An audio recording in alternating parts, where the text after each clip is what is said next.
I do too. I'm the same way. Just plug it in.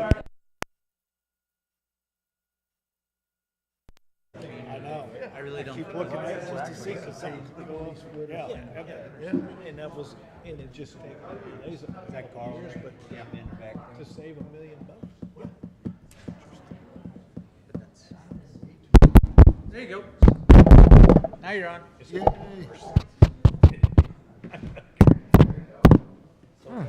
Town artists? I'm gonna take that one. Might be. See, that was me. I would have been trying it. I would have been breaking something in the Red Call building. Get a handler, driving handler. But as I do at home, like, something doesn't work on the TV, I just set the remote down, just walk out and go do something else. Like, I'm not doing this. It's like, there's 10,000 other things I could be doing. Doing that. I'm not doing that. Yeah, I don't mess with that. I can't. We do computer training with I don't have to Teachers shit. Academy. The problem is, the camera looks at us, so if we leave.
Okay.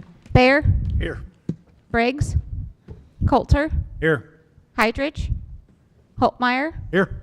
Patke, Here. Reed, Here. Wessels. Here. Please rise for the Pledge of Allegiance.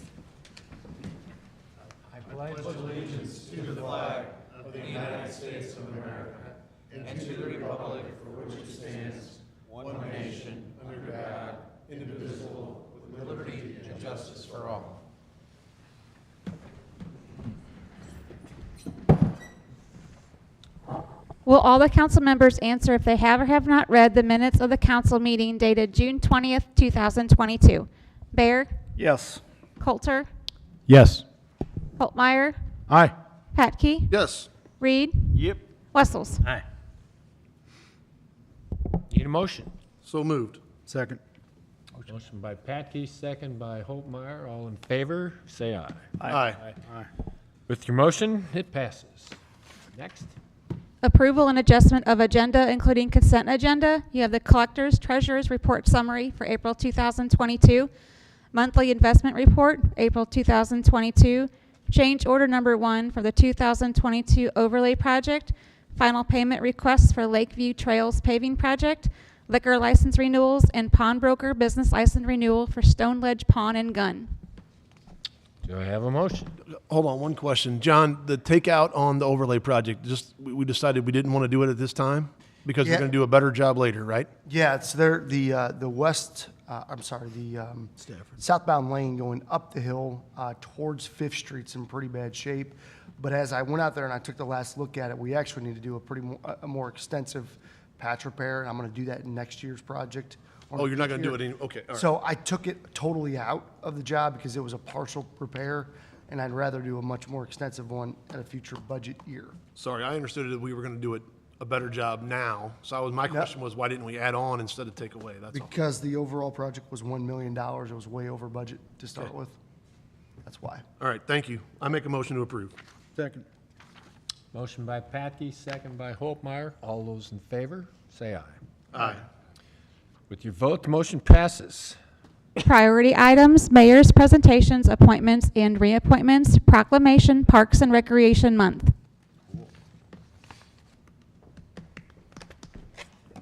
That's you, Sparky. You too, Tessie.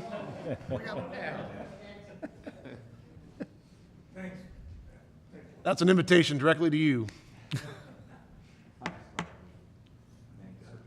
Tell Wayne to come up too. All right, this is a cool one, you guys. Parks and Recreation Month. Where Anthony too. Whereas Parks and Recreation programs are an integral part of communities throughout this country, including the city of Washington, and whereas our parks and recreation are vitally important to establishing and maintaining the quality of life in our communities, ensuring the health of all citizens, and contributing to the economic and environmental well-being of a community and region.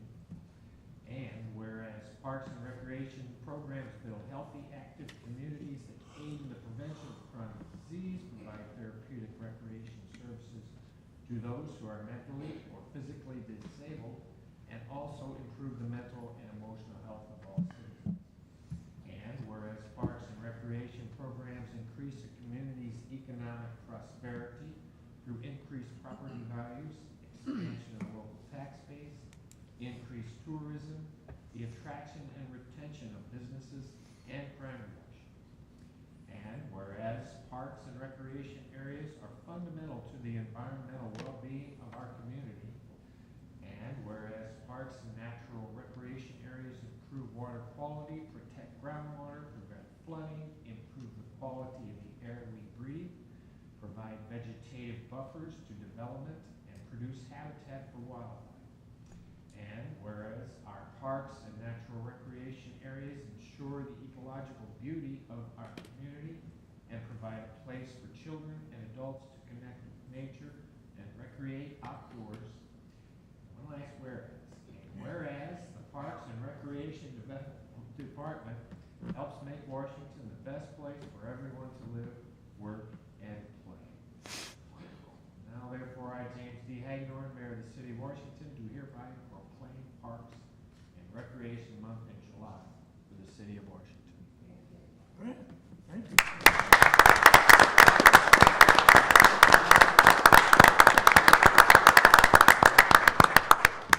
No, I was telling Tessa, the only thing I was gonna say is, in reality, every month is Park and Recreation Month. We use it all the time, right? Thank you, Doug. Thank you very much. We appreciate it. Thank you, guys, all of you. Darren, you too. All right, thanks. Thanks, Sparky. This is a new appointment. Parks and Recreation Commission appointment. Your Honor, if I may. Yes. Debbie Tota Bush has served on the Parks Board for a long, long time, and she has decided not to seek reappointment. And with that vacancy, Doug, you found a great replacement. I know Jeannie has a love for the parks and wants to do it wholeheartedly. She told me personally. So I know that. So with that, I'll make a motion to approve Jeannie's appointment. Second. Okay, motion by Jeff Patke, second by Al. All those in favor? Aye. Aye. Motion passes. By your motion, no-brainer, by the way. Jeannie is now on the Park Board. Thanks, Jeannie. Welcome Congratulations. aboard.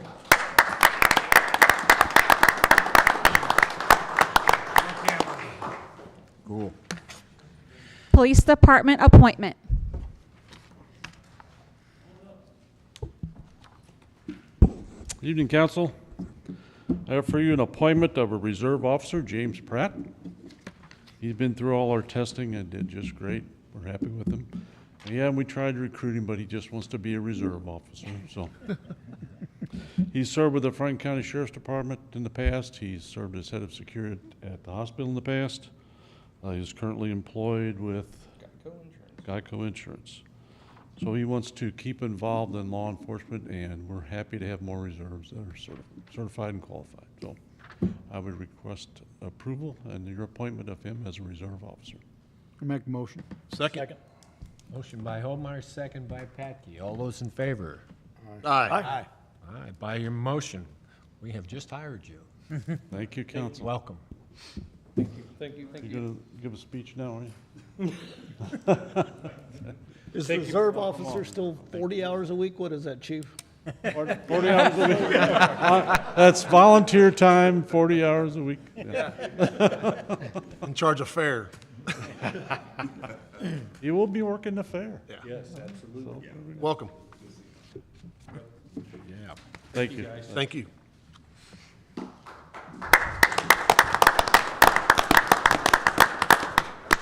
Police Department reappointments. Council, I have 3 officers for reappointment. Sergeant Chad Sloan, Police Officer Matthew Cooper, and Police Officer Wyatt Logan. This is Wyatt's first year with us. This will be a full year. They're all exemplary officers. Proud to have them on the force, and the citizens can be very proud that they're here to serve them. So I would ask you reappoint them for a year. I'll make a motion to reappoint the 3 officers. Motion by Patke, second by Coulter. All those in favor, say aye. Aye. By your vote, they're all reappointed. Thank you, council.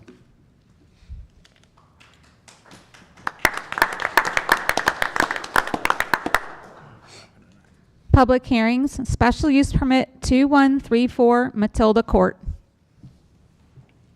All right, so hold on 1 second. Should wake back up. Yeah, I'm having. All right, well, John's waking that up. I'll just kind of brief you. We do have 2 public hearings tonight, both of which are for short-term lodging. If you've got any questions on this, just the past few weeks, we did have to push this. One of them was tabled, the first P&Z, when P&Z had more questions, and then when we had to move the council meeting, that's why if that application was so many weeks behind, if you were curious there. But, all right, I'll get started. That's the right one? Nope, sorry, Matilda Court, the other one first. Is that it? Yep, there you go. There we go, sorry. All right. So our first request tonight is for a special use permit for short-term lodging here on Matilda Court. I don't know, John, if you could full screen that. I think you're on view mode. Sorry.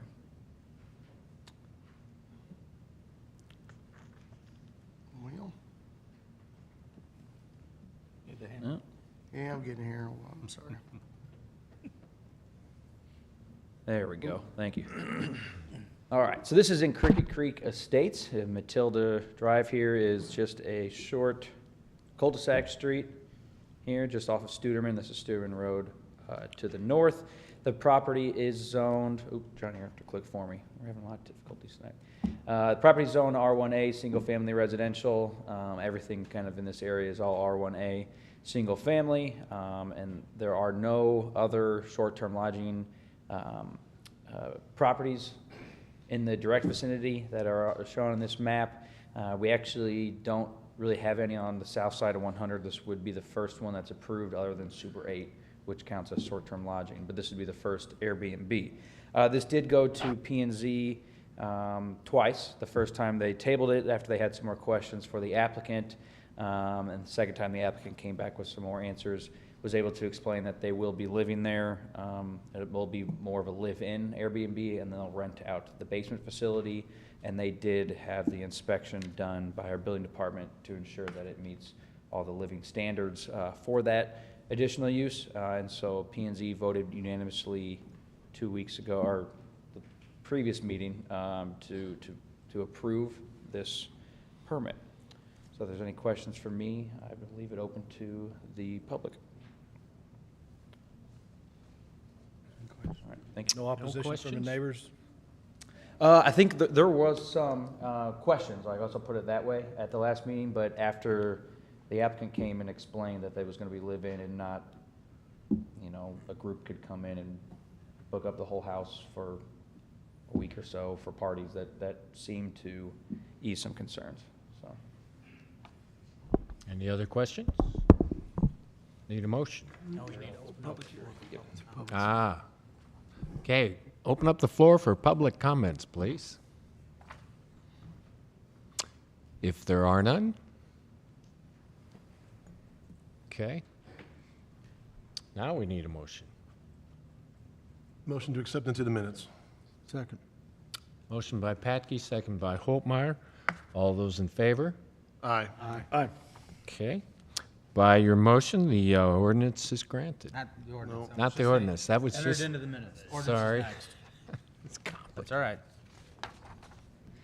An ordinance granting a special use permit to utilize 2134 Matilda Court as a vacation rental in the city of Washington, Franklin County, Missouri. Patke.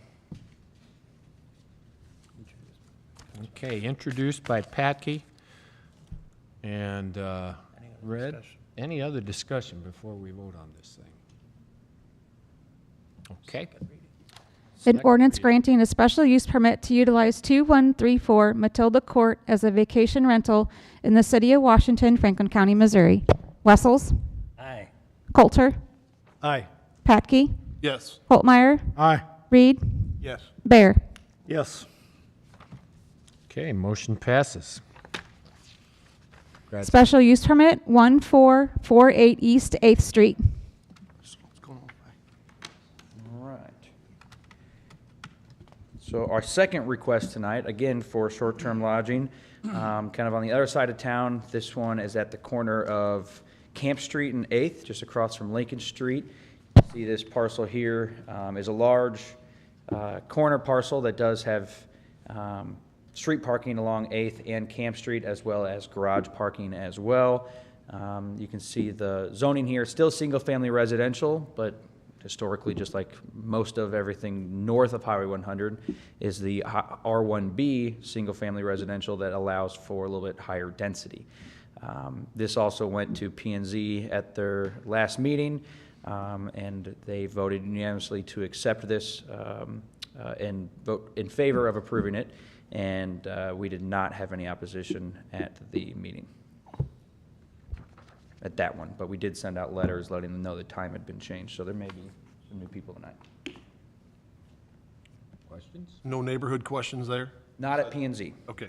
but like I said, since we had to move the meeting after Juneteenth, we sent out a new letter, and sometimes when people get a second letter, they could get additional questions, so. Do you know how many, it's 180 feet from the property? line, right? 185 feet, Do you know so how many there was. people you sent it to? I mean, I'd have any to other look at- house? Is it Yeah, I mean, it's across the street and? Oh, yeah. Yeah, and we actually don't take right-of-way into that. So it's 185 feet minus right-of-way, so it got past this alley here and this back half, so. Okay. There's quite a bit on that mailing list. Okay. Any other questions for Sal, you guys? Okay. I'll make a Public motion. comments. Further discussion from you guys out there? Oh, really? Okay. Oh, you can. I'll make a motion, put it into the minutes then. Second. Motion by Al, second by Jeff. All those in favor? Aye. Aye. Okay. Accepted into the minutes. An ordinance granting a special use permit to utilize 1448 East 8th Street as a vacation rental in the city of Washington, Franklin County, Missouri. Wessels, Aye. Coulter. Aye. Oh, I'm sorry. We have to. I'm going to introduce introduce it. You can put me Thank down you. first, please. Introduction by Bear. Second reading. Go ahead. Sorry, Sherry. Sorry. An ordinance granting a special use permit to utilize 1448 East 8th Street as a vacation rental in the city of Washington, Franklin County, Missouri. Wessels, Aye. Coulter, Aye. Patke, Yes. Holtmeyer, Aye. Reed, You bet. Bear. Yes.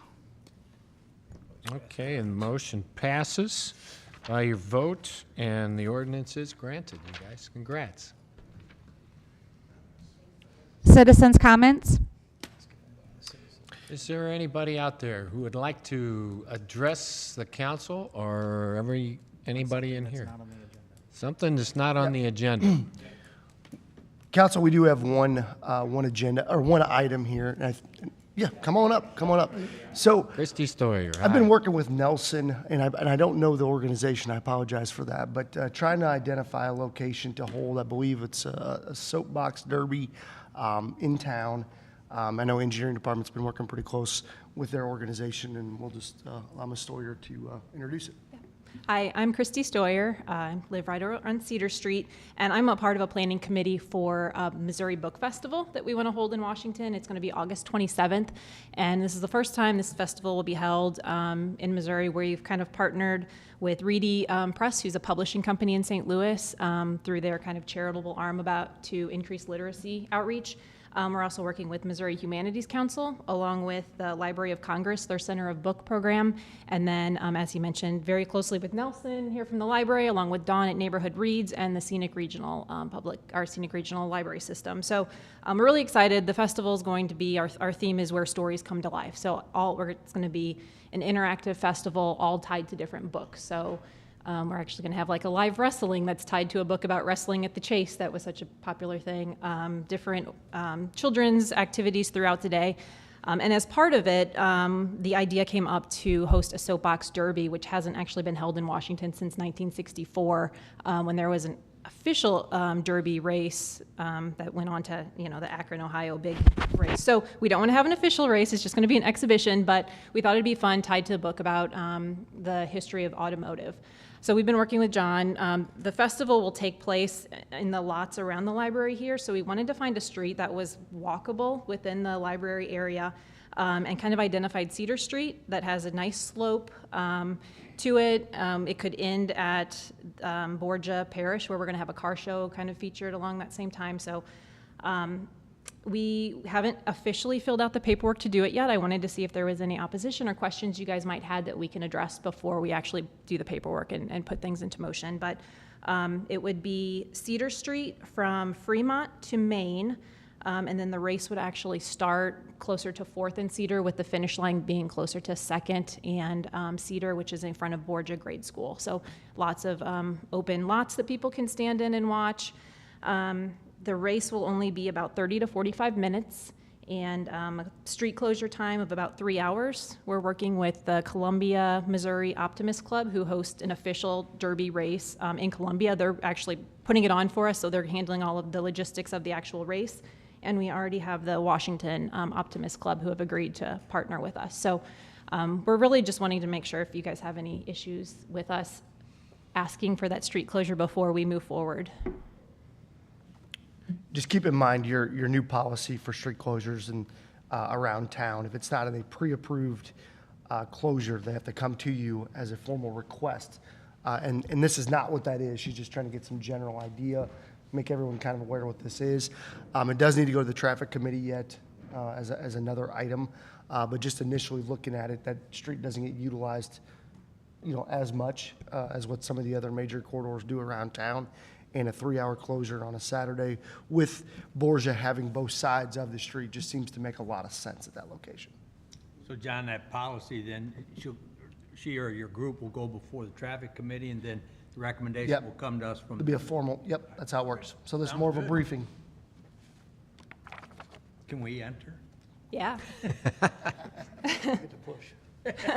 I think it's a great idea. Don't make her run through the hoops. This is something that just we need allowed to happen. Hopefully, it's just a matter of go through it. I mean, yeah. Okay. Cool. All right. Thank you very much. Thanks, Christy. Thanks, Christy. Report of department heads, Rabbit Trail, Phoenix Center Drive, Highway 100. Okay. John's getting the presentation up, just so we'll kind of let the general public know. We've had some discussions with the council. It's been a long time, probably since 2006. We've had ongoing conversations, a lot more recently. And so I think, John, what the purpose of tonight is, the council's discussed a potential solution for this intersection that staff has proposed. And John's kind of going to walk through those solutions that we came up with and how we arrived at this.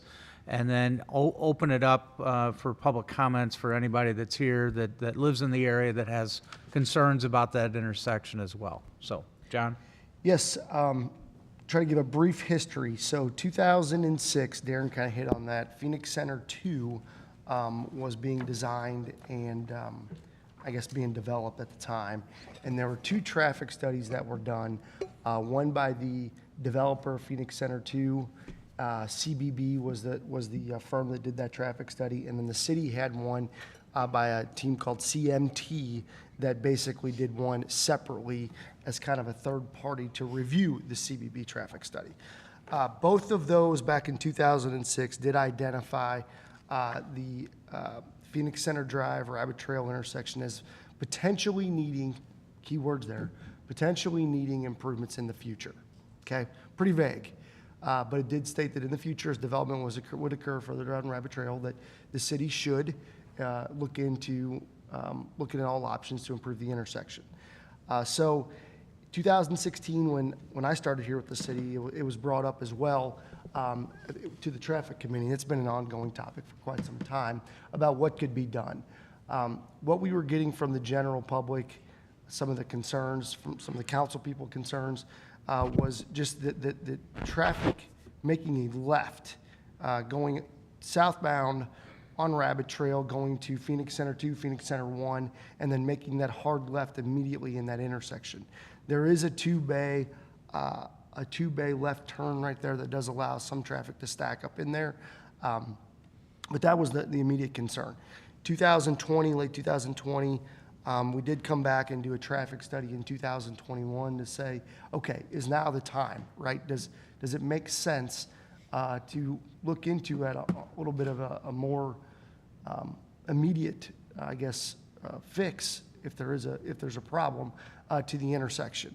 Out of that traffic study, what it basically stated was that the intersection itself does not necessarily improve from A, B, C, and F. That's how you kind of have your rate intersections, that it would not necessarily improve with the relocation. However, what it did state was that there is congestion at the intersection, and there is the near misses, those type of things that do not necessarily get quantified in a traffic study. It also identified over the last 5 years there's been 16 accidents, generally in the intersection. 2 have been injury accidents, but the vast majority have been fender bender style accidents. Kind of what I think the majority of people have seen at the intersection. At the exact same time, the Bank of Washington was also going in, and I actually what's that? I apologize. I sincerely apologize. Bank of Franklin County was going to that intersection, and we actually held that permit up while this traffic study was getting done because of the known or the perception of problems at the intersection. If you recall, the old Bank of Franklin County bank was actually further to 100, and that was actually a tighter radii turn into it. So quite honestly, it did get shifted further to the north, to the south. The intersection did to line up with the Phoenix Center Drive. The rule of thumb is that these intersections should be at least 260 feet from any MoDOT intersection. This is not. This is closer, it's closer to about 120, to be honest with you. So it doesn't meet that minimum criteria that MoDOT would like to see at any intersection to 100. So with all that information, we also were getting some phone calls from specifically the Lake Washington Condo Association did submit I guess a letter of concern would maybe be the right way to say it. So with that, we started looking into a much, in a more in-depth, I guess, solution. And without putting a lot of, going out and doing a lot of engineering drawings, things that we didn't know, because again, conceptually, we got to be on the same page. There's no point to spend a bunch of money drawing things up, putting a lot of time and effort into things, unless we have conceptually what this thing should look like. So limiting lefts is important, or relocating it further to the south. Those are the 2 items that were identified in all 3 traffic studies to solve some congestion issues. So with that, I'm going to kind of back out a little bit here. This area green space that you see here is owned by MoDOT. That is not owned by the city, that is not owned by the adjacent property owners. That is MoDOT green space, it's right-of-way. Phoenix Center Drive is owned partially by the cinema, and then there's an easement for Phoenix Center 1, who's owned by, Joe Vernacci owns an easement over top of that. So again, that is not city right-of-way. Like you would see on 100 or Rabbit Trail. We don't necessarily have any property rights there to do any improvements on the roadway unless we were to acquire those property rights from the neighboring property owners. So one solution that we kind of looked at was, okay, what does this thing look like? So again, you're gonna laugh at my Photoshop skills here, but without spending a lot of effort and time, what could this look like?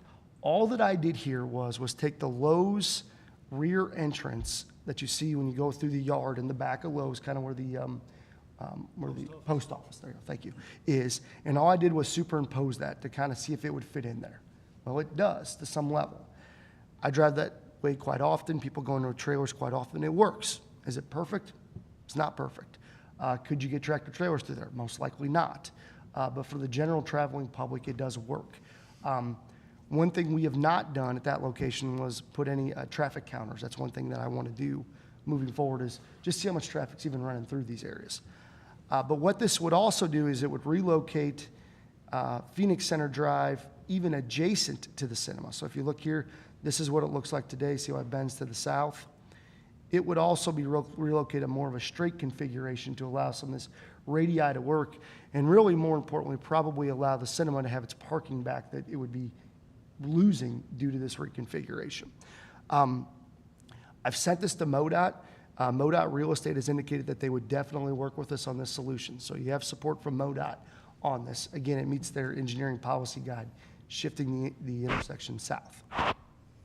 Another solution that we looked into was, let me zoom in here a little bit, was looking at trying to get an access break over at the entrance to Phoenix Center 1 with a right in, right out, or even a 3/4 in, kind of like what's in the old Payless shoe store. You can actually turn in there going westbound on 100, and then that would incorporate a right in, right out over on Phoenix Center Drive where it meets Rabbit Trail. Again, you're limiting lefts at the intersection, which is what we've seen to be kind of the near misses. This does not have MoDOT support. The reason for that is MoDOT, this is all restricted access through here. MoDOT has indicated that they're not gonna break the access again. Solve your own problems at the intersection is basically what they've told to me. Could we push that? Maybe. I think as far as this could ever go would be a right in, right out at both locations, which still limits the left in the Phoenix Center 1, which then I think your stakeholder at Phoenix Center 1 would have a lot of concern with that. So, could this be pushed a little further? Maybe, but does it even have support from the neighboring property owners holistically? No, it does not.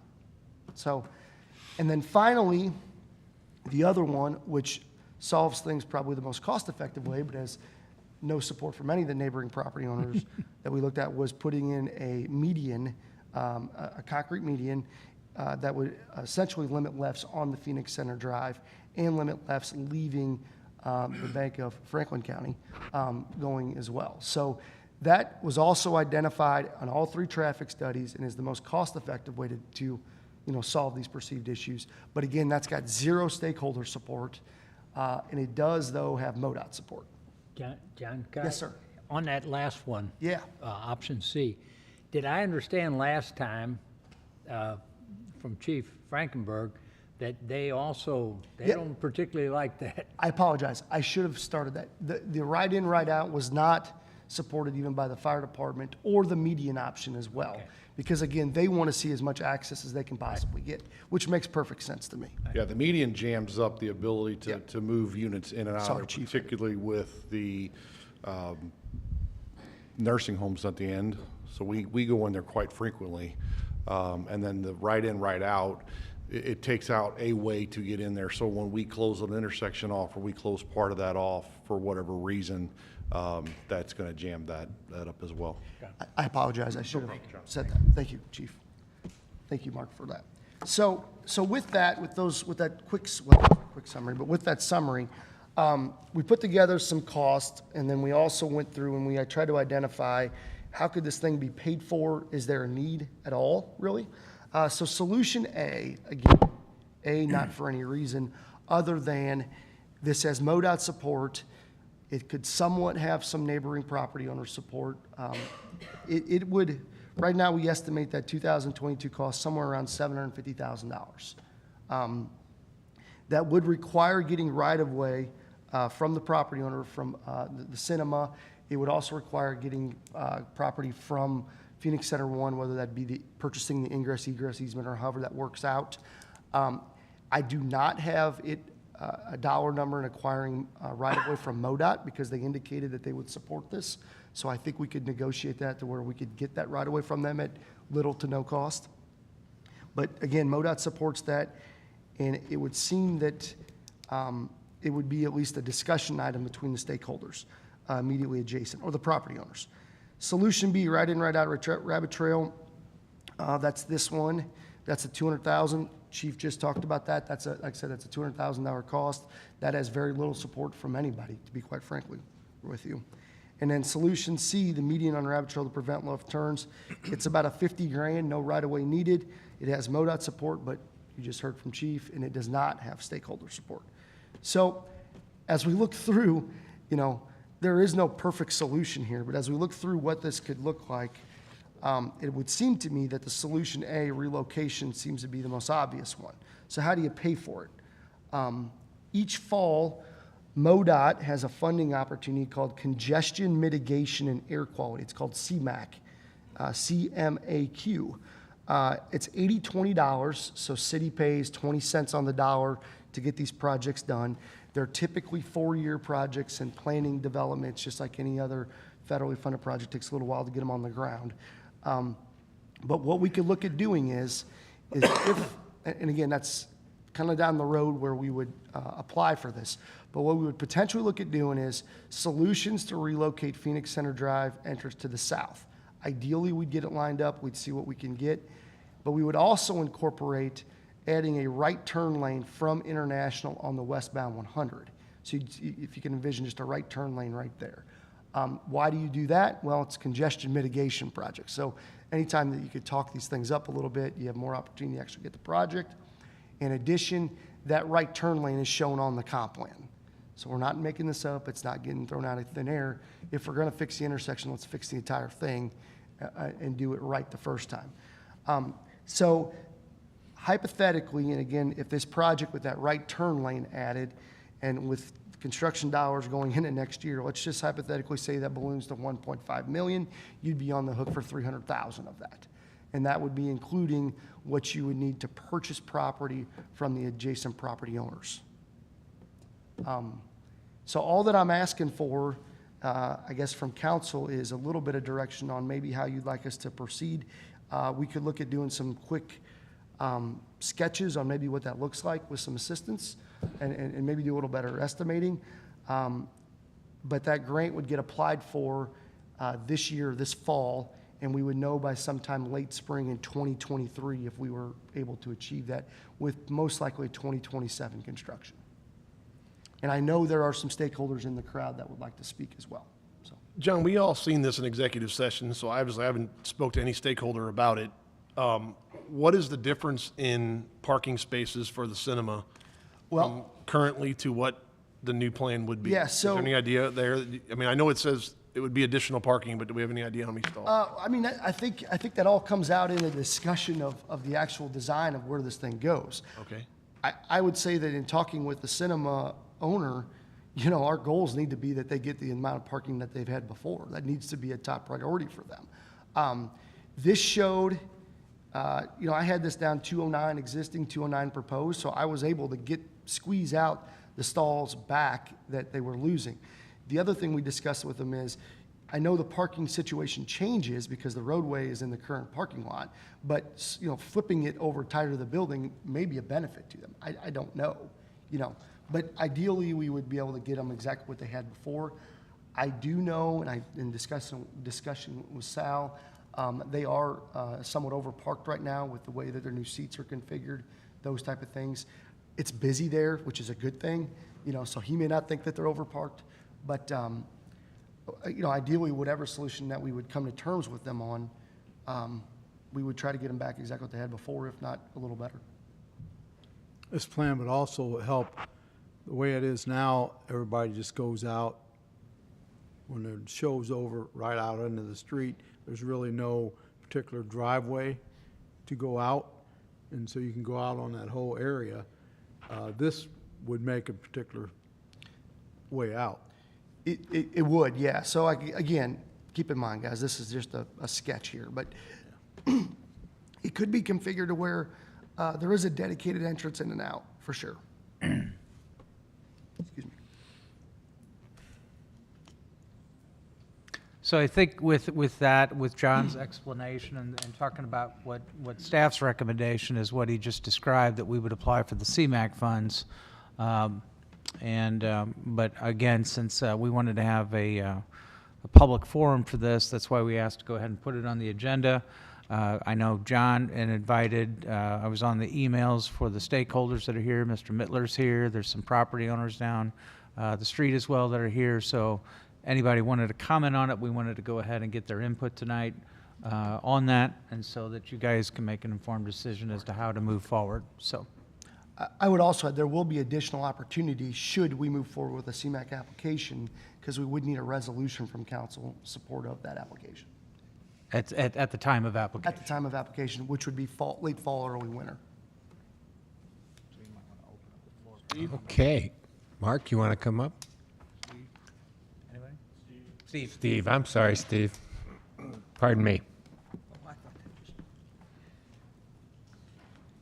Good evening. My name is Steve Richardson. I'm president of the Washington Condo Association, Lake Washington Condo Association. And ever since we moved in 5 years ago, we've been in at every meeting, our annual meetings, at every one of our monthly meetings, people come and complain about the intersection. Chief of Police, the previous one, at one of our Public Works committee when I'm on, said it was one of the most dangerous intersections in town. So I don't think anybody here doesn't believe something needs to be done. This afternoon, I did something that just out of curiosity. Took a stopwatch and came down Rabbit Trail, took a right at Phoenix Drive, went to the creek. Took 24 seconds from the intersection on.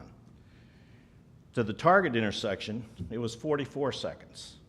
Now, if you came out of Target and then went to the stoplight, came down to Rabbit Trail, it took 49 seconds. A difference of between 5 and 10 seconds difference to not use Phoenix Drive at all.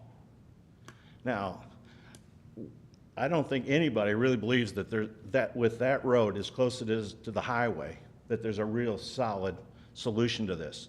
People come off of, they're going eastbound on 100, right? They pull in front of people. They think they got a right-of-way. The people coming out think they've got a right-of-way. They pull in front of people all the time. The average person that lives in our condo complex, 56 units, is probably closer to 75 years old. So they're a little bit impaired sometimes as well. But I don't think anybody doesn't believe that this is a major mess. You walk up and talk to anybody in town and say, hey, what about over by the show? Everybody goes, God, what a circus. And it's certainly not getting better. You know, you've got Planet Fitness, you've got Starbucks now, you've got the other coffee place up there, you've got the show, you've got a light there that is one of the shortest lights in town. So if you're trying to make a left on the Rabbit Trail, going west on 100, you get a blinking left most of the time. So two cars are coming at you in the lanes, okay, at 45 or 50, whatever the speed limit is.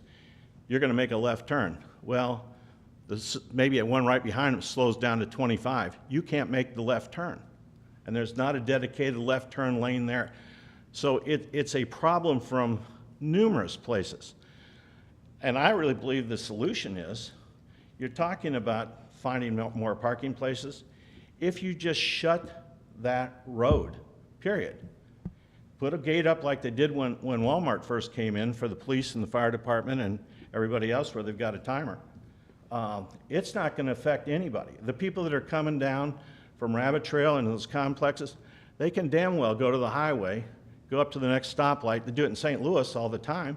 It's not much different than going to Walgreens or any other place. It's a way to save a few $100,000. Because even if we do anything other than a ride in or a ride out, you're not going to improve the potential people getting killed down there, and it's going to happen. I mean, if you travel that every day, it's going to happen. We've got to do something about it. And I don't know that with its proximity to the highway, that there's a good way to do it without taking somebody's property or whatever.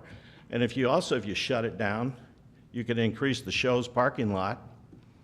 I mean, there's a lot of positive things because you could just, if you shut it down, you could still come to the creek, go up to the highway, take a right, and take another right. You're still there.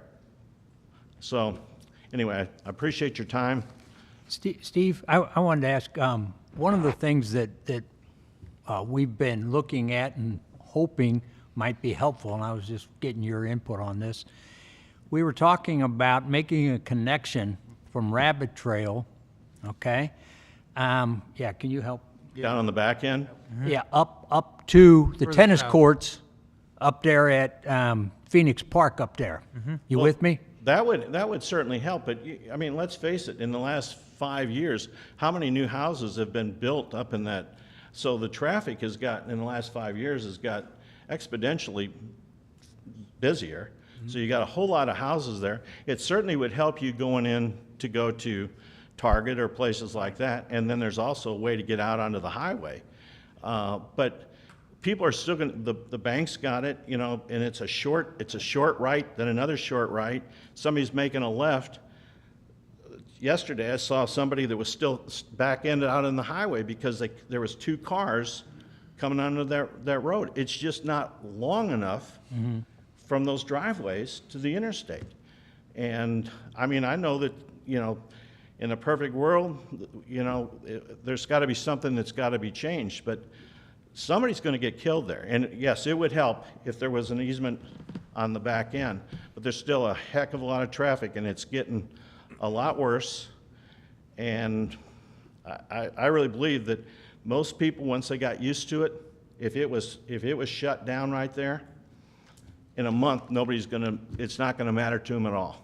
Steve, I respectively disagree with that. I think Okay. shutting the road down is Who gets hurt? just detrimental to the businesses that already exist. Well, I know you said the creek, you just go up to the stoplight and come around. If you're not from Washington, you won't do that. And that's different. So there's people- I disagree. If you, I think even those other ones, I mean, Goodwill is out of there now. We hopefully get another tenant in that spot.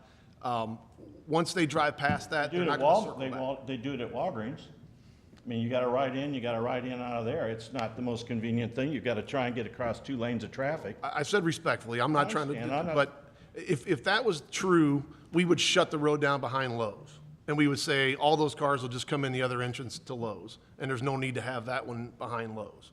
You know what I mean? And Yeah, but there's a lot of cars that drive There's a back. lot of other entrances into the Lowe's area.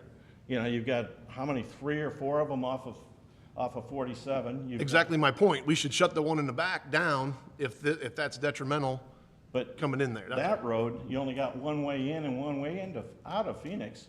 And the people that are coming across 2 lanes, they have no respect for the traffic. If you were sitting there and you put it on YouTube, people would be sitting there laughing at watching these cars all day. I mean, I made I a get it, short but I really believe suggestion people of would having be- on Highway 100, heading east, making a no right turn on red if you're on Highway 100, turning on the Rabbit Trail. If it's a no right turn on red, then you eliminate the people who are, during a green light from Rabbit Trail, you're eliminating people coming off 100, making a left. They would stay on 100 and go up to the stoplight there. That's a small That would fix. improve, but even Right. Jeff, if this intersection that's right here, right now, if you eliminated those people from making a right and then an immediate left, that would be a big improvement right there. I'm going to tell you, yeah, no right turn on red. So if you're in this turn lane right there and it's a red light, you can't make a right-hand turn. That has to be patrolled. It's all added No, but I'm there. talking about after they've made the right, making that immediate left. If they could not make a left onto Phoenix, that would be a huge improvement. Because those are the people that are creating the biggest problem. Right.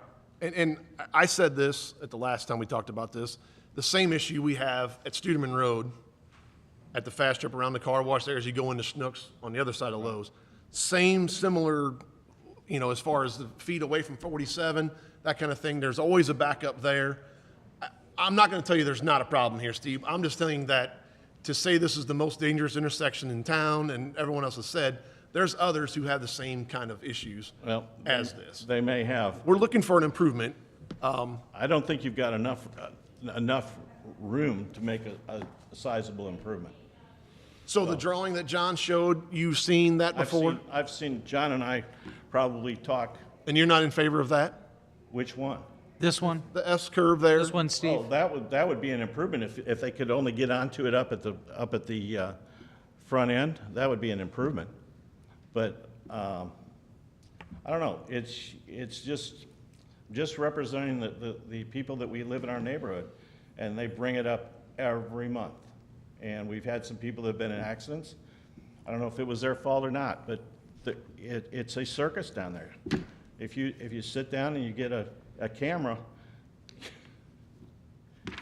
I don't know what the answer is, and I understand the people that own businesses in there, and I know most of them, and I just don't believe that 15 seconds is going to make a huge difference. That it might make a lot of difference in how many crashes that are down there. Well, you say 15 seconds, and you know, if you're going to go to the creek from your house, you know how long it's going to take to get Right. there. Again, my question is, someone who is not from Washington, is that we promote tourism and everything else. If you live in Washington, you live in Rabbit Trail, you know how you're going to get to the creek. You know that. If we put the other divider street through between Rabbit Trail and Stonecrest, I think you're going to use that way even more also. Oh, those people would, no question. Right. So a lot of your houses on Weber, and then we're going to connect to Beaker Road. So, I mean, Councilman Hydrus thought we were going to get additional traffic. I still think those are going to leave that way also. But regardless, I'd like to find a solution so we don't just shut a street down and jeopardize current businesses. It would be a that we big already have. improvement if you just didn't let them make a left turn onto Phoenix. If that went away, it would improve things immensely right off the bat. But that defeats the purpose of, I mean, I understand it would stop. I get that. I get it would stop the accidents, but it defeats the purpose of having a business in place. I just, to do that and just block the road off and then 5 years from now have vacant parcels there would just be detrimental, I think. Well, But I hear you and I appreciate it. okay, thank you very much. Thanks, Steve. Any others?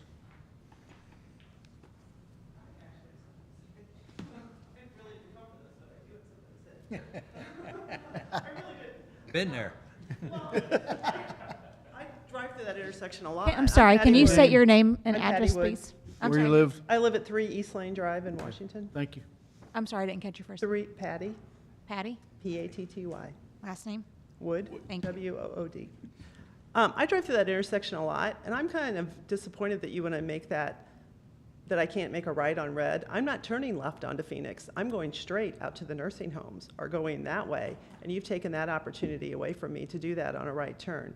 I also would like to see a right turn dedicated line going east on Highway 100 so you can turn right on International. I think that's a detriment to that intersection as well, that you can't make a right onto International with a dedicated lane like you can the other way. I think that's missing as well. If you're eastbound or westbound? Westbound. I'm Westbound. sorry, westbound. Right, Westbound. I agree If you're with- going westbound and you're So- going down Stand that right hill, there. there's Right. no dedicated lane to make a right turn. Right. And that intersection, I would like to avoid it, but because of a job I have, I go out to the nursing homes a lot, I can't avoid it because if you're in that part of town, the only way to get to the nursing homes is through Rabbit Trail. I may go through Phoenix Center if that's connected somehow. That might be an alternate way. I've tried going through the subdivision, from Beaker Road to all changes names. It's like Lindbergh Boulevard in St. Louis. It goes from Winona to whatever. You've tried. That's not convenient. If we had a street from Beaker Road to the nursing home, that would be. That would be advantageous. helpful. That's That would- coming in the near future. That would be very helpful. Very near. Very near future. Like tomorrow or? Well, maybe not quite that near. Well, you said near. At least Friday. But to your point on International, I would want to say the same thing to John. He's proposing a right turn Yes. that way, but also westbound this on is- 100 into there too. A that turn can all lane is be- definitely needed. I think I agree with you on that for sure. This is the intersection that I talked about a lot because of where we live. It comes into play. The right turn to go west on 100 is huge for that area, has been, and that's why it's in the comp plan, I'm sure. You know, same thing, the right turn off here would Yeah, be as if I well. leave the Target complex, then as I like to call that intersection over there by, I call it the middle intersection because it's not the Rabbit Trail intersection, it's not South Point Road, so I call it the middle intersection. If I leave that and I make a left onto Highway 100, which is just a little bit longer light than Rabbit Trail, but not a whole lot. Our north-south lights are not good in this town. I mean, Jefferson. MoDOT. Well, anyway, they're bad. I mean, you can get 2 cars at Jefferson Street across to Highway A going straight. Heard that a before the few light times. changes. Do that too. But if I come out the middle section and middle intersection and I come down Highway 100 to make a right on International, I can sit there because the traffic's backed up because of the green light and there's no dedicated light to do that. So that's a little frustrating. We need a dedicated turn lane there. I think that's, maybe That's a part of this, MoDOT too. thing. know, I don't but think that's the city of Washington. Well, I that's think a- a It's MoDOT something we thing. could. Well, and again. Well, it's part, I'm sorry. Well, and again, with a potential CMAQ application, that becomes part of that application, that you could revamp the entire intersection with a right westbound and a northbound off of 100 as part of that. All that does, and the city owns that right of way, which is good, but all that does is just makes the project bigger. But again, you're paying 20 cents on the dollar. That's not an unreasonable solution. Right. But the right turn lane coming off of International onto Highway 100, I like that idea too. Yeah. I think that's a good idea too, so. Just my I- thought. I- I'm in that intersection a lot Just to because of defend what I myself do, on the so. no right turn on red, I appreciate your input there. It was brought to me months ago, and it's something that I've thrown up. Not everybody makes a left on Rabbit, and and I that's not understand that. fair for those people that want to go, although it's scary to make a right and go through that intersection and go straight. You kind of have to look and I haven't gone through it much since the bank's been there. I have worked out at Planet Fitness and sit and watch people leave the coffee place, and that's a little scary. I mean, I'm early there enough in the morning that that's not a big deal, but a lot of people will come out the farther south entrance, but those people that use the closer to the intersection, I'm like, no, you need to use this one farther back. But that's just me. When you leave the bank, when you leave from going to the coffee place, Starbucks, sorry, not a So you're coffee saying they place. go to Starbucks drive-through, they come back down through the parking they- lot and come, see, yeah, that, Yeah. hopefully if we make an intersection, they use the intersection, not the parking Yeah, lot. that, it's at 6:30 in the morning, so it's not, but I'm like, oh, I wouldn't do that. I think the farther away from the intersection you are to make those left turns, the better off you are, but that's my 2 cents on it, so, thanks. Thank you. Thank you. Anyone else? Carl, there's several of us up here. I know you may not want to come up here, but I'm interested in what you would have to say.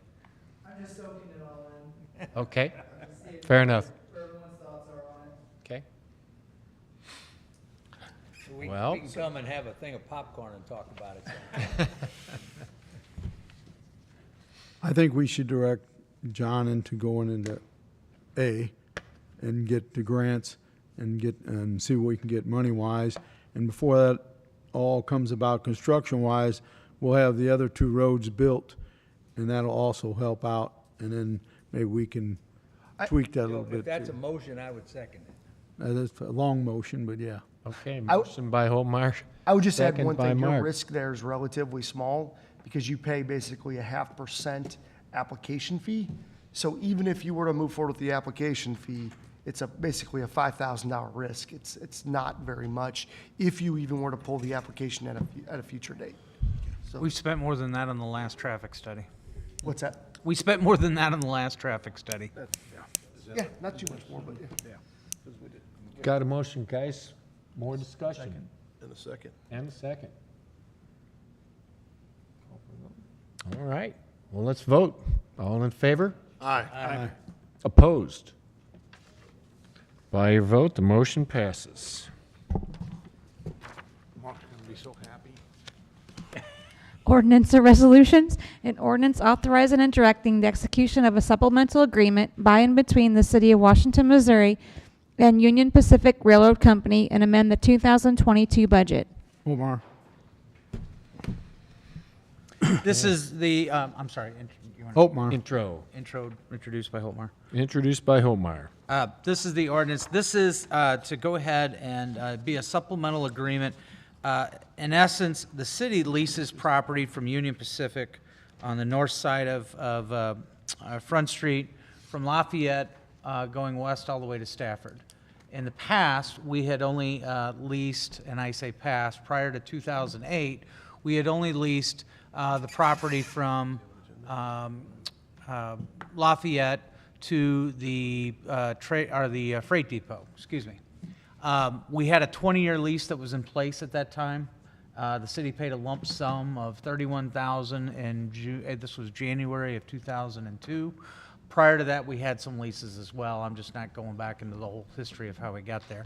But it was a lump sum lease. Then we came along later in 2008, wanted to go ahead, and when we moved, wanted to move the track lines and start to apply for the grant for the team track.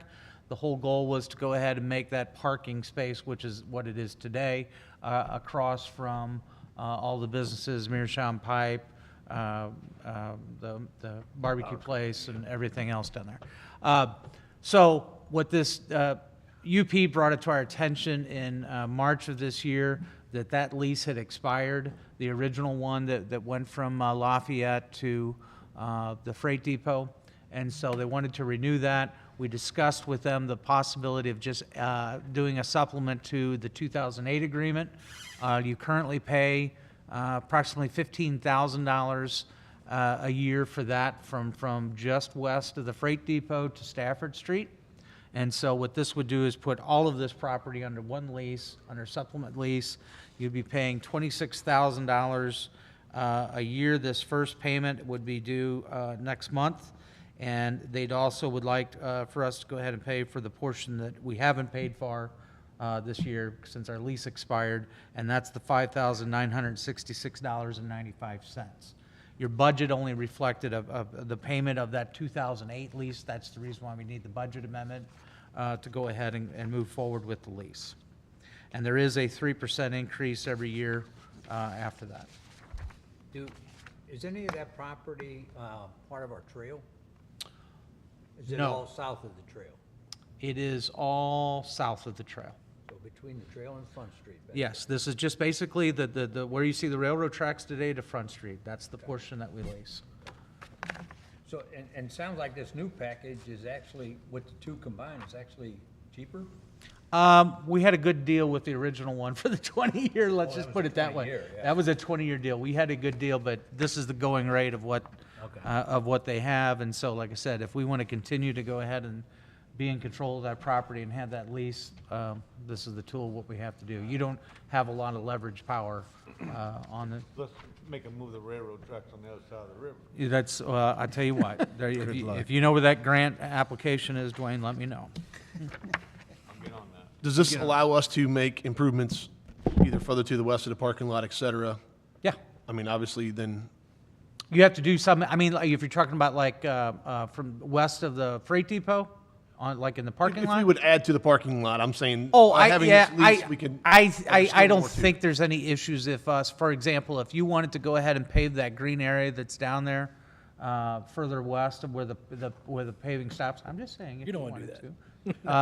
Then. Mr. Coulter's dogs will not I gotta like take that. my dogs outside. Well, I know. You're gonna have to walk a little bit further for your dogs. Yeah, so, anyway. Dogs. Yeah. But you could do that. Yes, we could pave that still. Any other discussion, you guys? I guess Yeah, there's so no chance basic- of buying that property. UP's very quick to tell me that they will not. They will not sell it. They will not sell.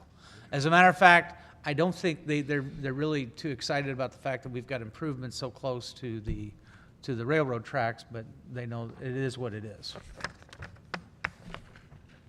So. Okay. An ordinance authorizing and directing the execution of a supplemental agreement by and between the City of Washington, Missouri and Union Pacific Railroad Company and amend the 2022 budget. Wessels? Aye. Coulter? Aye. Patke? Aye. Coltmeyer? Aye. Reed? Yes. Bear? Yes. Okay, motion passes by your vote. The ordinance authorizing the execution is passed.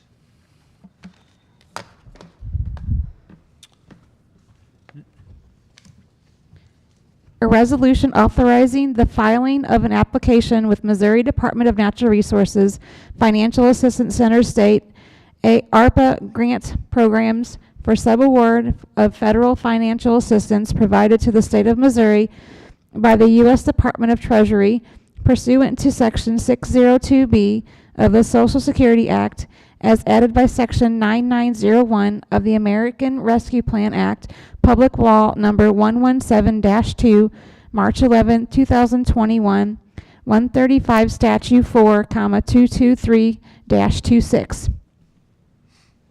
Discussion. John, you want to go ahead Yeah. and let them know what these four? I need somebody to, Not yet, it's a resolution. I just need a, Motion. I just need one. I'll motion. Motion by Holtmeyer, second by, We don't need that on a resolution, I don't think, do we? I just need one motion, and then after discussion, then we'll do the second one, right? I need to know what it is before Yeah. I do the motion. okay. Can I talk? Yeah, absolutely. Totally kidding. So in your packet tonight, there's four, there's a letter identifying 4 different resolutions of support that we need.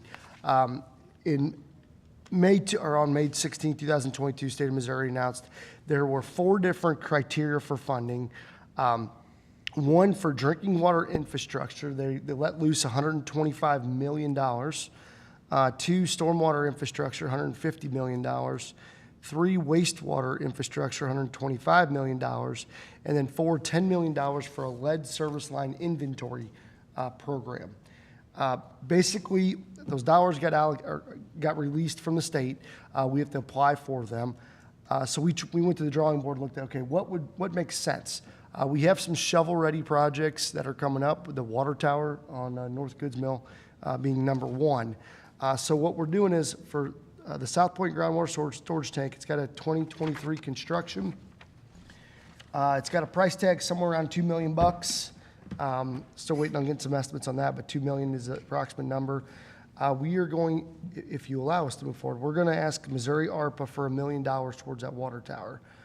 City local money from capital improvement sales tax / water fund would fund $500,000, and city ARPA fund would do $500,000. We're trying to split that up because you get a little more, I guess, points if you use your local money and your ARPA funds. Total $2 million. The second one. John, can you Yes, sir. just real quick on that one? Okay, so the state has made available 125 million Got for it. drinking water. Yep. All right? And you're asking for 100 of that.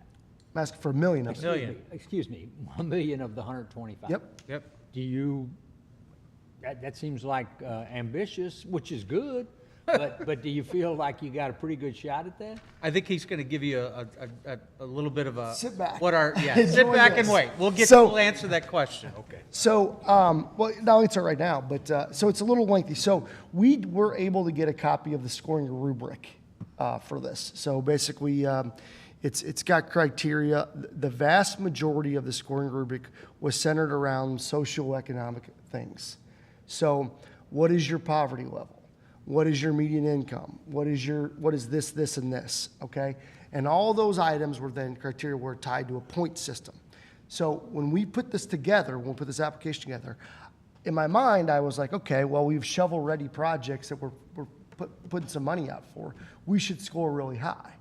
Well, when I started looking at what the rubric was, we actually scored really low because of a lot of our socioeconomic issues do not score high for what the state thinks they should. One that kind of really stood out to me is that our water rates compared to our median income has a big disparity. We have one of the lowest water rates in the state, right, which is a positive, right? But on this application, that's a negative. Yeah. Okay, so just in my mind, I broke a pencil, and I was frustrated by that, but that's just how it is. So if you believe that we should ask for less, I don't think that helps us because our points are the same anyway because we're already asking for 50% or more. So we might as well try to get what we can get, kind of knowing that I think our odds aren't the greatest. Now, the one thing we may have going for us is that I haven't heard a lot of chatter that communities are aware of these. So. It's a short time frame for them to get their applications. They have to have Correct. plans sitting on a shelf, and this application is due July 15th. Correct. So they basically gave you, 2 months to pull these things together. We move pretty quick, so it could be that we are, meeting the sweet spot in there to get some of that. I mean, 125 million is a lot of money. So we're asking for $1 million of that. I don't know if I answered your question very well, but So each one of these that we're about to listen to here is. it's all the same thing. Something else. Correct. So, like I said, the drinking water infrastructure one, that's one category.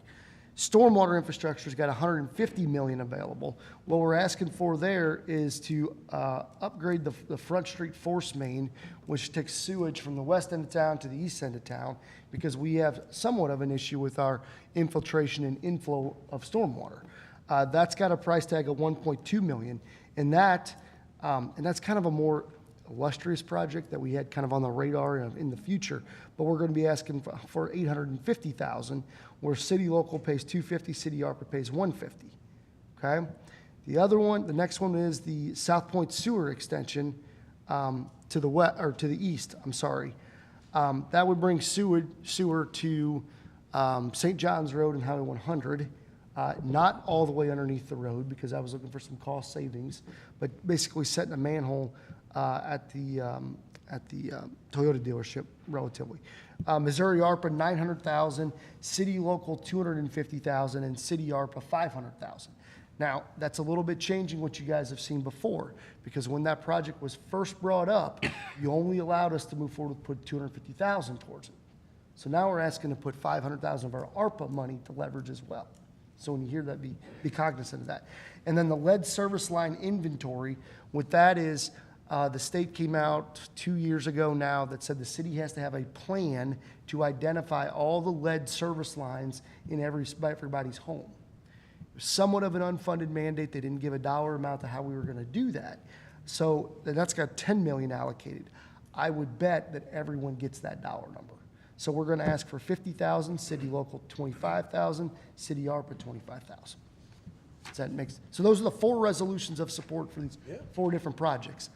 I do not want to paint a pretty picture that we're going to get these, but I do think these are great applications. With that being said, we have kept an eye on, the county has an ARPA committee, I guess lack of a better name for it, Mark, that they have had regular meetings. They just put out an application that could be available for any entity. It's not just for cities, it's for others, to go ahead and use. And this is the one part, Mark, I'd ask if you know, is it 12 million that they have available? Because I know the first 10 million, they can use freely, just like we could. Roughly.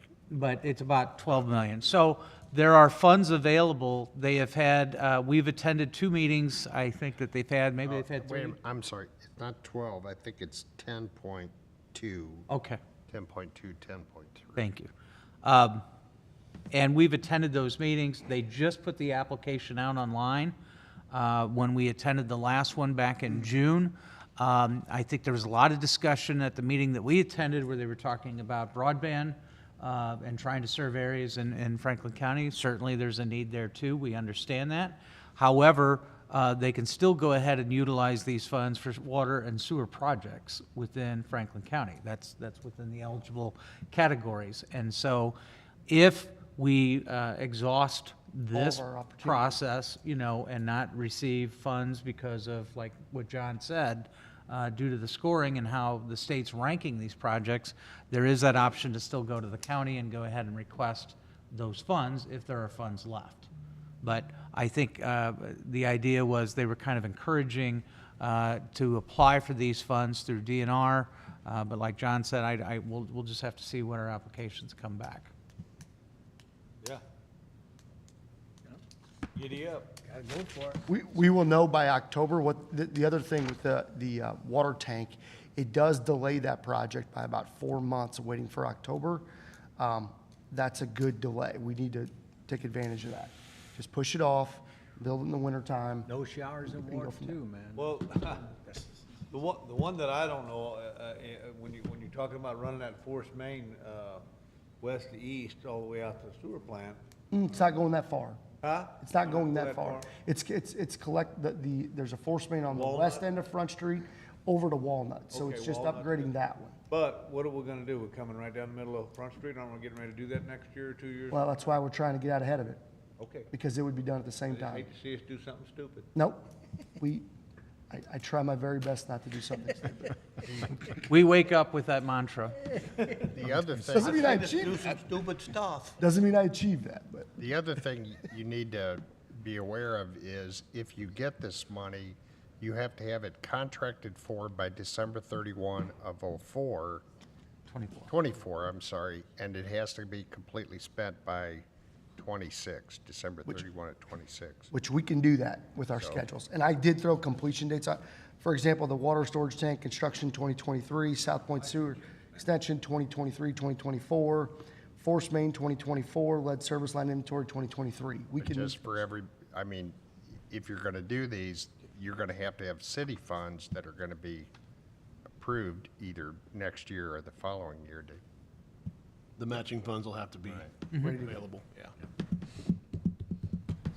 We'll have it. Other discussion? We have a motion by Joe. Not gonna have to plant native grasses or anything, are we? What's that? Second. That's not part of it. Second by Patke. Any other discussion before we vote on this? All right, I think you just do a resolution, just all in favor? all in favor? Aye. Idea. Opposed? Okay, by your vote, the first one passes, 7B. A resolution authorizing the filing of an application with Missouri Department of Natural Resources Financial Assistance Center State ARPA grant programs for subaward of federal financial assistance provided to the state of Missouri by the U.S. Department of the Treasury pursuant to Section 602B of the Social Security Act as added by Section 9901 of the American Rescue Act, Public Law Number 117-2, March 11, 2021, 135 Statute 4, 223-26. Patke. Motion by Patke, Second. second by Holtmeyer. Any further discussion? All right, all those in favor say aye. Aye. All right, by your vote, 7C passes. 7D, please. A resolution authorizing the filing of an application with Missouri Department of Natural Resources Financial Assistance Center State ARPA grant programs for subaward of federal financial assistance provided to the state of Missouri by the U.S. Department of Treasury pursuant to Section 602B of the Social Security Act as added by Section 9901 of the American Rescue Plan Act, Public Law Number 117-2, March 11, 2021, 135 Statute 4, 223-26. Motion to accept, Patke. Second. Second by Holtmeyer. Any discussion? All those in favor say aye. Aye. By your vote, 7D passes. Well, that was D, wasn't it? Sorry. Number E, please. A resolution authorizing the filing of an application with the Missouri Department of Natural Resources Financial Assistance Center State ARPA grant programs for subaward of federal financial assistance provided to the state of Missouri by the U.S. Department of Treasury pursuant to Section 602B of the Social Security Act as added by Section 9901 of the American Rescue Plan Act, Public Law Number 117-2, March 11, 2021, 135 Statute 4, 223-26. Motion to approve, Patke. Second. Patke's first, Holtmeyer second. Discussion? All those in favor say aye. Aye. By your vote, 7E is approved. Thank you, guys. Commission, committee, and board reports. Preliminary plat approval, W-W Industrial Park Plat 2. All right, actually, your next three items on your agenda, there's a preliminary plat to be accepted into the minutes, a final plat for an ordinance, and then also to accept the final improvements. But to give you a little overview of this, if you're familiar with Shear Landscaping on WW Industrial Park Drive, They've actually, for a while now, had this building to the rear. That was their own storage. They now have a buyer for that and would like to be able to sell that off as a separate business. You can see here it's zoned M2 heavy industrial, so there's no issues in lot size in creating that.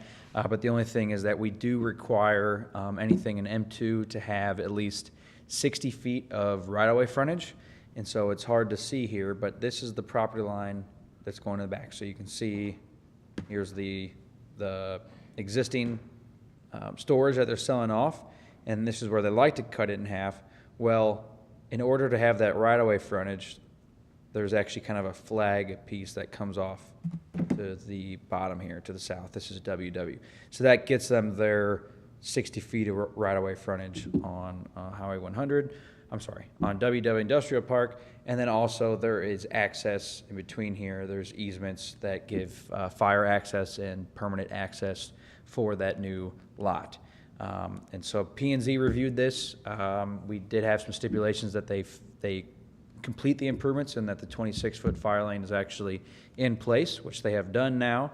And so that's why there's preliminary plat, a final plat, and the acceptance of the maintenance of that is for the sewer line that gets to this building, since that is now a public lateral. So those are the three that are on there. Just for clarification, Sal, you said sheer landscape. This is not the landscape building. This is the old tile, Becky's. No. This is the landscape building? Yeah. Well, it's That's actually not the map. It's the building behind it, actually. Right behind it. So right here So is what's in highlighted. front is what you're thinking of as the old landscape business. Yeah. There's Becky's actually. carpet's down here. Okay, so you're talking the building behind, oh, okay, in the back. I'm Yeah. sorry. Yeah, but this is Becky's carpet. It is confusing because Shear also purchased. Right, I knew, so- but that's what the map looked like. Was that more so than this back one? I'm sorry. Nope, this one right here. So here's the actual landscaping business, and then we're just cutting this in half, basically with a With a strip. flag to the front, Yep. okay. So, Other questions? I'll accept a motion to approve the preliminary.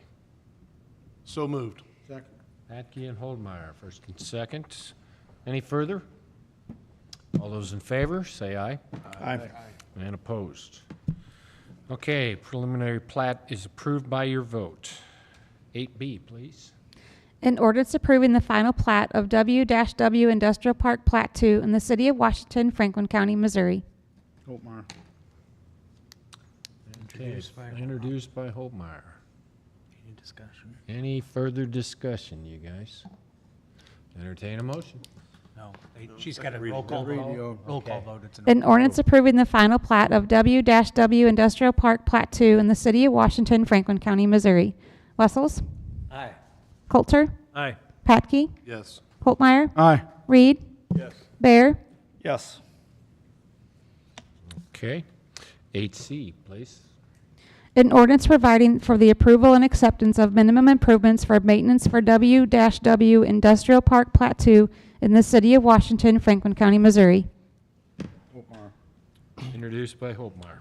So part of the existing use, the developer, the owner at the time, tied his warehouse sewer line into the sewer line from the building up front.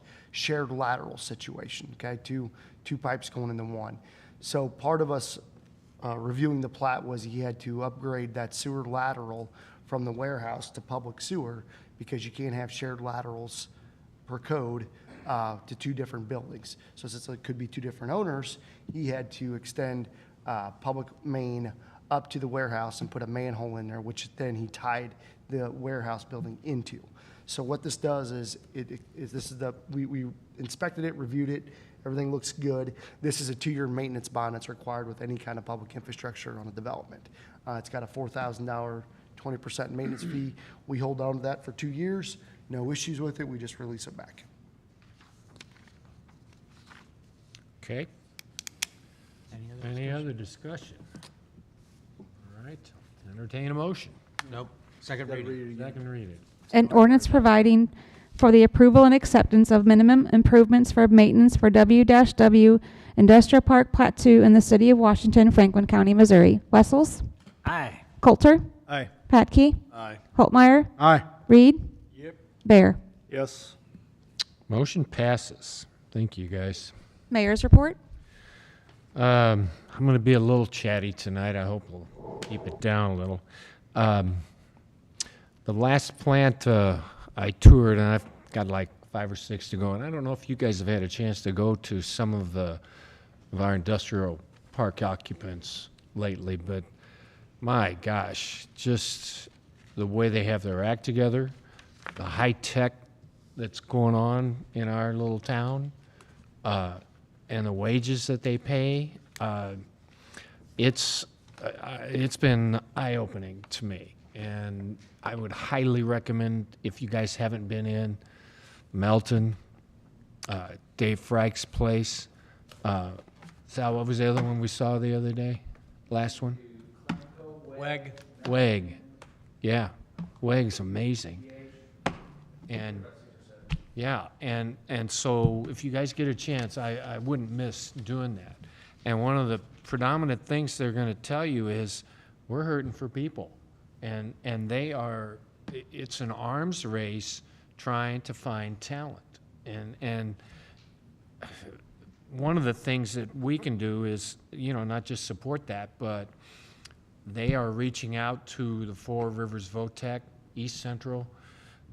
Not only are they reaching out to the VOTEC schools, but the high schoolers, the juniors and seniors that attend our local industries, they're reaching out to 6th graders in our public schools to try and get them interested. And the main thing is they want them to know that they can have a great job, make a fair wage, and not have to leave home. And so, anyway, that's my soapbox. If you guys get a chance, go. It's really, really cool. So, next thing, and most importantly, Ed, thank you for your years of service. This is your last council meeting. I wish I had something formal, but serving this city's been more than a reward for me. Wow. I've enjoyed all of you. This city is fantastic. I've raised 5 daughters here. Couldn't have a better place. That's why I've stayed around. The citizens treat their officers very well, and that instills pride within them and makes them want to do better.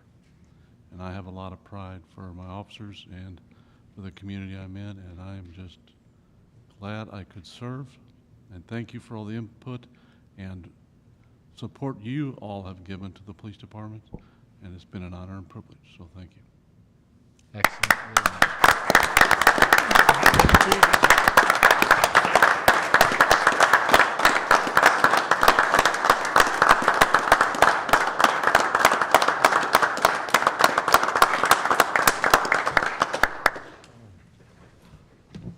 9 days. 3 words. And Jim, this isn't directed at you. 3 words. Change is hard. You've got a good choice there. I won't feel insulted at all if he does a better job than I have. That's what it's all about, man. You trained him. That's it. City Administrator's report. I just have one quick item to brief you on is we did have a committee. I set up a committee to look at the library HVAC system because that is still in need of repair. Knock on wood, I don't even want to say it out loud, so far we're doing okay, but my concern is that we really needed to move forward on that. We did go out for qualifications from firms. We received 2 proposals back. One was more towards the statute that deals with energy efficiency. The other was just a straight standard proposal of qualification, or qualification statements, I should say. The committee decided to go with the energy efficiency group. I'm waiting for them to go ahead and get a contract. I was hoping to have that from them by the end of June for us to review and turn it to Mark for his review. But they did reach out to me today. They want to set up a meeting next week, and I think we should have a copy of a contract, but I just wanted to give you a heads up that we are, the goal is to move forward with that. The committee comprised of Joe, we had representatives from the library, as well as John, myself, Wayne, et cetera. So we did try to, like I said, figure out what's the best approach, what do we have to do, and this was it. So like I said, hopefully I'll have that contract to you hopefully in a month, so. Okay? As well as a way to, how we're gonna pay for it. So. That's all I have. Council comments? Yeah, I have just something that maybe we could do on our website is I'd like to put out who all has a business license in town. If we could put that on there for people that are looking for somebody to do plumbing work or whatever, so they know that they have a license, and they can go to our website and get a list of people that have business license and support those people that way, if that's possible. I don't think it's as comprehensive as every individual contracting license, but on our Washmo Works page, we do have a business directory where they can separate it out by, I'm looking for a plumber, I'm looking for an accountant, and it'll give them anyone who we have in our file. So We can look at a way of marrying that database Yes. with our website. Yep. Thank you. That's all I have. I would like to say a huge thank you to the American Legion. I thought the fireworks display last night was absolutely superb. It was not only a great fireworks show, but the buzz in the parks was, very neat to see. Almost like a preamble to the fair coming up. Just having the fairgrounds buzzing. It's a big undertaking when you start talking to Bob Kleppel, fills me in on what they're doing and things like that. It is a huge undertaking. It's just, again, a real thank you to an organization like that brings the city together. So thank you to the American Legion and fireworks. So I was out there yesterday morning. I know Kelly Owens is the guy who puts the show on.